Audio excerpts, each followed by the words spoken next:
Through the Connecting the Namoi River project, we're really focusing on working with our private landholders along the stretch of the system. And one of those has been James Barlow, who's come on board to help us implement the ongoing activities that we're trying to do with this project. So James is really focused on planting new native vegetation along his stretch of the property and also removing some of the weed species that are competing with the vegetation that's already there.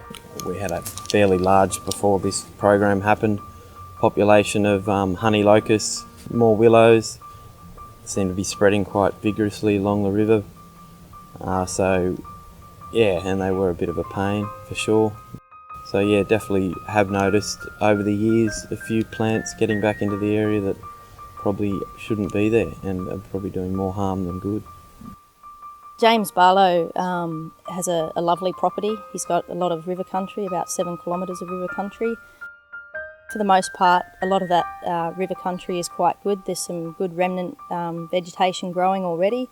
He did have quite a few weed species on the property which he recognised were an issue. We were able to help with the removal of those weed species and value add and improve the biodiversity of the riparian habitat by doing some of that direct seeding and tube stock planting as well. So the benefits, certainly for the environment on his property on a large scale, are well worth the efforts put in by everyone. Well, I guess it's all different depending on their needs. Obviously what farming practices they're undertaking. For some people, allowing the riparian area to be unfenced suits them because they don't run cattle, but we can still protect those areas and improve the biodiversity and get rid of those weed species and try and get regeneration of some of the native trees coming back in those areas. We've just had that goal to remove these problem trees more than ever and try to regenerate as best as possible the riverbank.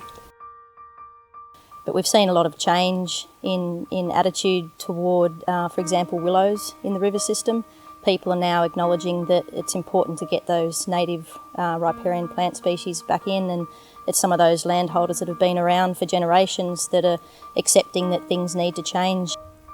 I think people are more positive and aware of the environment around us today, trying to kind of live sustainably basically, if not help recover what might have damage have been done in the past.